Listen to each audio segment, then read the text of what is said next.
औज़ुबिल्लाहिमिनश्शैतानिर्रजीम बिस्मिल्लाहिर्रहमानिर्रहीम अस्सलामु अलैकुम वरहमतुल्लाहि वबरकातुहू। सूरह बनी इसराइल है मेरे सामने और सूरह बनी इसराइल की आयत नंबर 20 है, पारा नंबर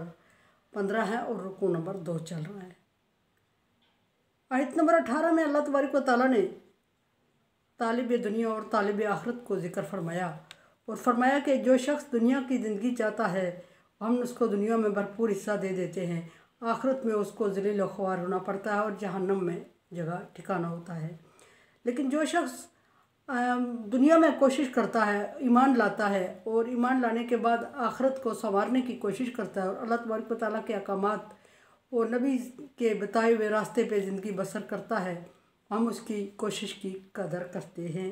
और कदर करते हैं तो उसको आखिरत में उसका अजर दिया जाएगा और दुनिया में भी भरपूर अजर दिया जाएगा और आखिरत में भी भरपूर अजर उसको दिया जाएगा। आगे आयत नंबर 20 में फरमाया है कि वकुल्लन नुमिद्दु हाउलाई व हाउलाई, हर एक के लिए हमने अंदाजे से मुकर्रर किया हुआ है, शुमार कर देते हैं और हर एक को भरपूर नेमतें उसके अता करते हैं, हाँ वो इस फ़िरके में इस तरफ का है या उस तरफ का, इन लोगों में है या उन लोगों में है। इन लोगों में क्या मुराद है? हाँ वो तालिब दुनिया है, आखिरत पर ईमान नहीं रखता। ज़ाहिर है एक बात वाज़ेह हो कि ईमान लाने के बाद भी कुछ लोग तालिब दुनिया होते हैं और वो दुनियादारी की तरफ ज़्यादा उनका मेलान होता है, दुनिया ज़्यादा अच्छी चाह रहे होते हैं और आखिरत को बुलाए बैठे होते हैं। अल्लाह तबारक व तआला ने फरमाया कि खा कोई दुनियादार है, खा कोई दुनिया की चाहता है या खा दूसरे तबके में है कि अल्लाह तबारक व तआला की रज़ा और आखिरत चाहता है, दोनों को हम अपनी नेमतों में भरपूर हिस्सा देते हैं और किसी में कमी बेशी नहीं करते। ये एक बात है कि जो ईमान लाएगा उसका आखिरत में हिस्सा होगा और बहुत ज़्यादा होगा और जो ईमान नहीं लाएगा उसको उसका दुनिया में कदरे ज़्यादा हिस्सा दिया जाएगा। फरमाया कि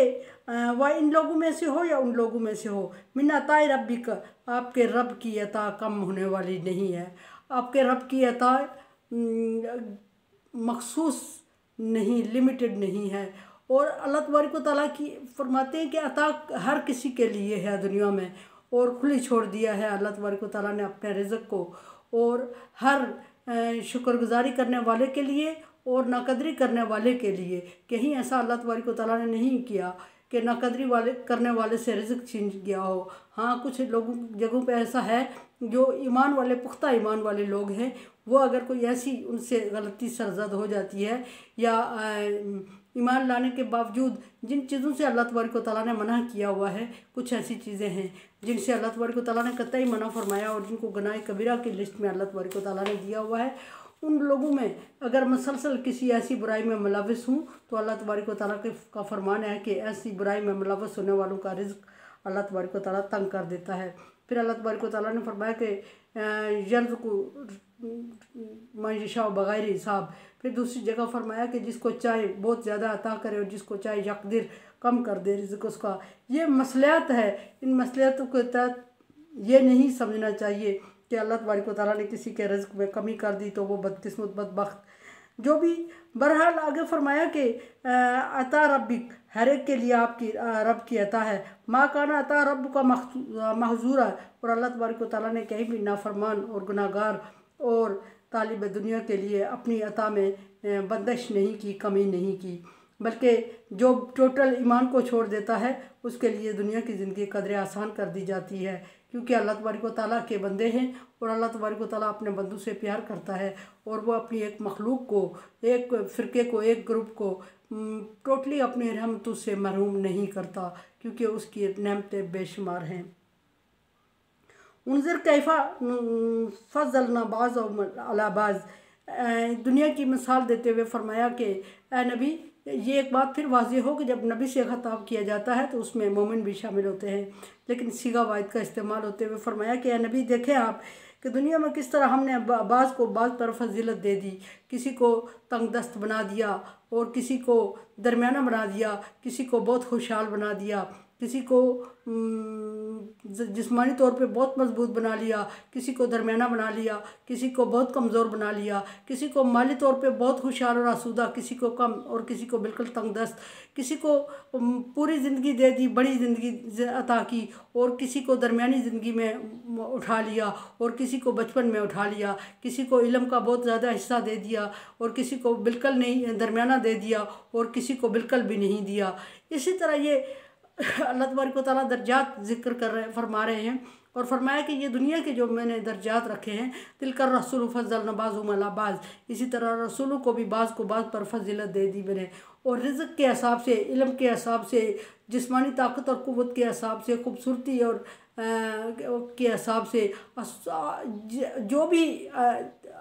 चीज़ है हर एक के लिए अल्लाह तबारक व तआला ने दर्जे मुकर्रर कर दिए हैं, और सबको एक जैसा नहीं रखा। हिकमत इसमें पिछली आयत में अल्लाह तबारक व तआला ने फरमाया कि अगर अल्लाह तबारक व तआला हर एक को वाफर मिकदार में अता कर दे तो दुनिया में फसाद बर्पा हो जाए। सो अल्लाह तबारक व तआला की ये हिकमत है कि उसने हर एक काम में एक का दूसरे का मोहताज और एक का दूसरे का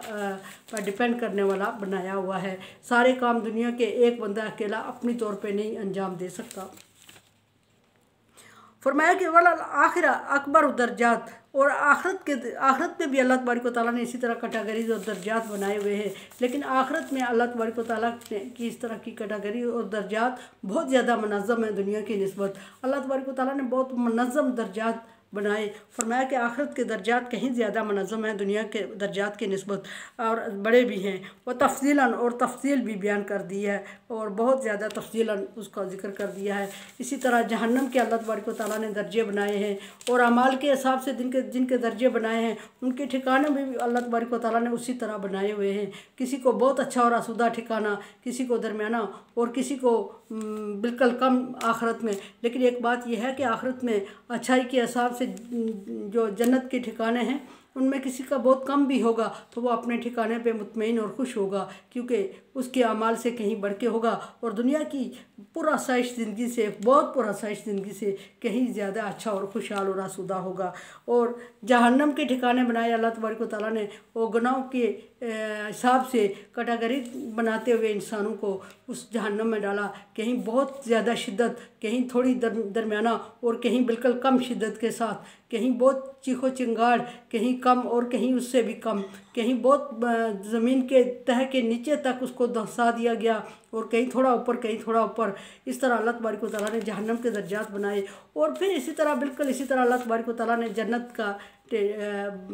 दर्जात, नेक इंसानों के भी दर्जात बनाए, और जन्नत को भी स्टेप बाय स्टेप अल्लाह तबारक व तआला ने सेट किया। जन्नत का एक बहुत ही आला मकाम है, बहुत ही आला एरिया है। एक मकाम, एक जगह नहीं कहा जा सकता, एक घर नहीं कहा जा सकता, एक बहुत बड़ा एरिया है जिसको आदन के नाम से वजाहत की गई है। आदन वो जो बहुत ज़्यादा हाई क्वालिटी और आसूदा लोगों का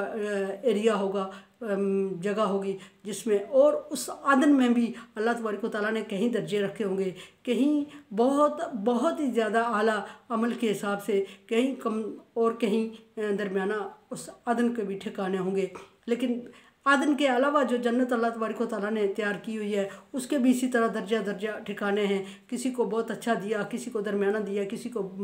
बिल्कुल कम दिया। फिर वही बात के कम वाला मुतमईन होगा और ज़्यादा वाला भी मुतमईन होगा अपने अमाल के हिसाब से। और फिर फरमाया कि ला तजअल मअल्लाहि इलाहा, और इंसान को मना करते हुए फरमाया, यहाँ चूँकि नबी से ख़िताब है फिर वाहिद का सिगा इस्तेमाल हुआ है। फरमाया कि ला तजअल,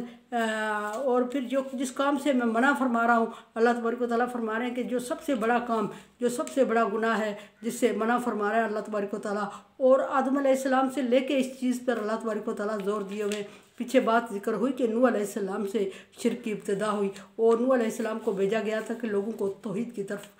मोड़े, लेकिन कामयाब नहीं हुए नूह अलैहिस्सलाम, या कामयाब हुए, अल्लाह की हिकमत कितने लोगों पे कामयाब हुए। फरमाया कि ला तजअल मअल्लाहि इलाहा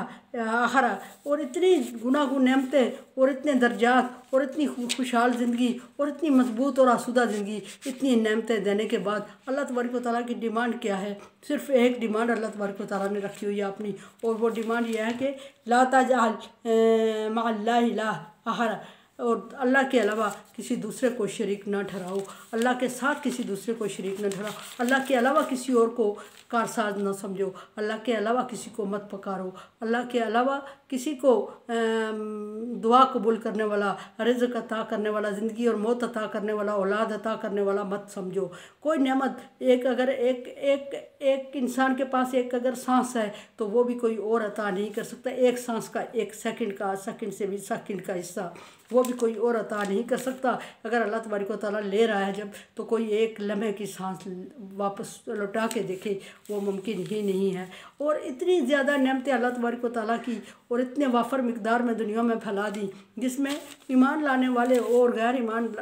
जो जितने भी हैं वो सारे मुस्तफ़ीद हो रहे हैं। ना सिर्फ इंसान को अल्लाह तबारक व तआला ने अशरफुल मखलूक बनाया, ना सिर्फ इंसान बल्कि चरंद परिंद जानवर सब उससे मुस्तफ़ीद हो रहे हैं। और उसके बाद अल्लाह तबारक व तआला जो इंसान से चाहता है, जो मुतालबा करता है, वो सिर्फ़ एक है कि अल्लाह के अलावा किसी दूसरे को ना पुकारो, अल्लाह के साथ किसी ये कि अल्लाह को छोड़ के किसी और को माबूद मत समझो, अल्लाह के अलावा किसी को माबूद मत समझो। और एक ये कि अल्लाह ताला के साथ किसी को माबूद मत समझो। शिर्क की एक किस्म ये है कि अल्लाह तबारक व तआला को छोड़ के किसी वो इनकार हो गया, और अल्लाह तबारक व तआला की ज़ात और सिफ़ात में किसी को ज़रा बराबर भी शिर्क बराबर समझना, और ज़रा एक क्वालिटी को भी जो अल्लाह तबारक व तआला के साथ मखसूस है, उन क्वालिटीज़ को किसी दूसरे में समझना और पाया जाना, महसूस करना और इकरार करना या इतराफ़ करना या महसूस करना या समझना, वो शिर्क कहलाता है। शिर्क और तौहीद के दरमियान बाल बराबर फ़र्क है, और उस बाल बराबर बॉर्डर को क्रॉस करने में देर नहीं लगती।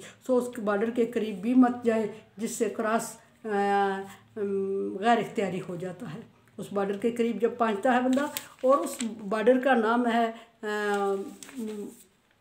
मुतसाबिहात,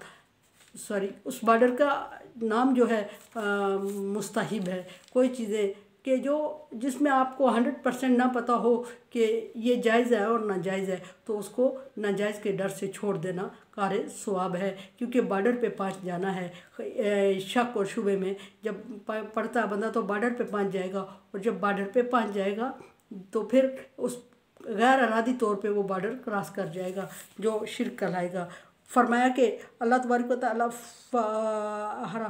फ़तक़अद मज़मूमन, और अगर ऐसा करोगे यानी अल्लाह मखज़ूल है, अगर ऐसा करोगे कि अल्लाह के अलावा किसी और को अल्लाह के अलावा किसी और को इबादत के लायक मानोगे, या अल्लाह तबारक व तआला के साथ किसी और को